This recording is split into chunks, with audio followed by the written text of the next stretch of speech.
Help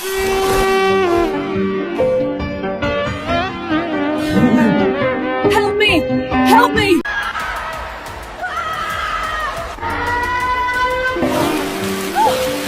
Help me!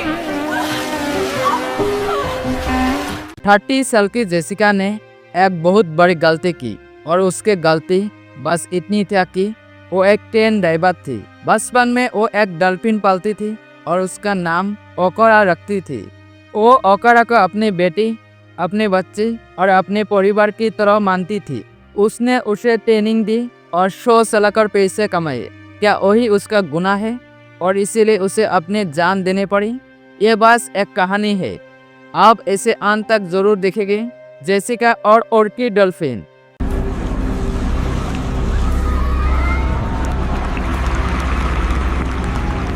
जब Jessica ने पहली बार डॉल्फिन देखी तो उसने अपने माँ से कहा कि एक दिन वो उनके दोस्त बनेगी और सबके सामने उनके साथ डांस करेगी।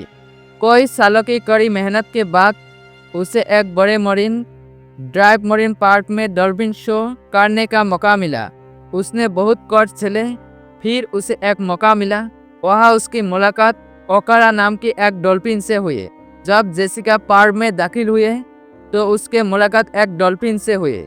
डॉल्फिन काली और चमकदार थी और बहुत समझदार थी। धीरे धीरे जेसिका का रिश्ता दोस्ती से कहीं आगे निकल गया।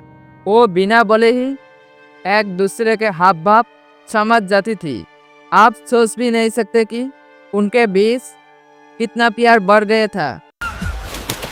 ये बिना बोले ही एक दूसरे की भावनाओं को समझ जाती थे।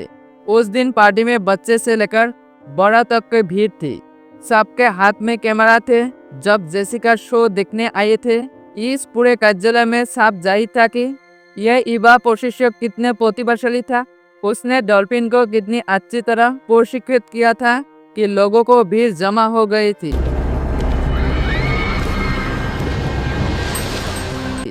शो शुरू हुई, संगीत बजा और डॉल्फिन पानी में बाहर कूद पड़ी और शानदार खेल दिखाने लगे।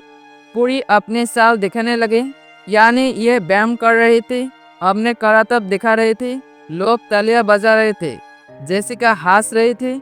यह जेसिका जीवन का सबसे बड़ा खास पल था। लेकिन तभी कुछ अजीब हुआ।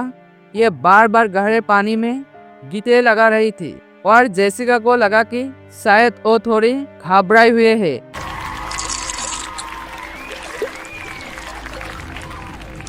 लेकिन असल में वो किसी वजह से गुस्सा में और बेचैन थी। शायद रोशनी, शोर या भीड़ ने जेसिका को डराकर पानी में ले जाया। पार्क के कर्मचारी उसे बचाने की कोशिश में दौड़ाए, लेकिन कुछ ही पल में सब खत्म हो गया।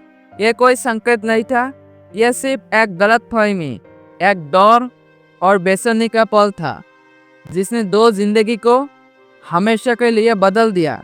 अंत में जेसिका के परिवार और दोस्तों ने उसे एक बहादुर लड़की के रूप में याद किया,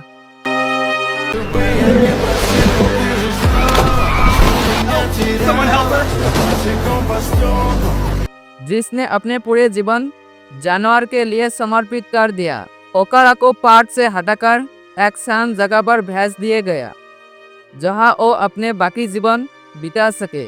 कोई लोग ने ओकरा को मारने की बात कही। जेसिका की माँ हमेशा कहती थी जेसिका ने जेसिका को समझाया कि डॉल्फिन जानवर है, आपको जानवर पर इतना भरोसा क्यों करना चाहिए।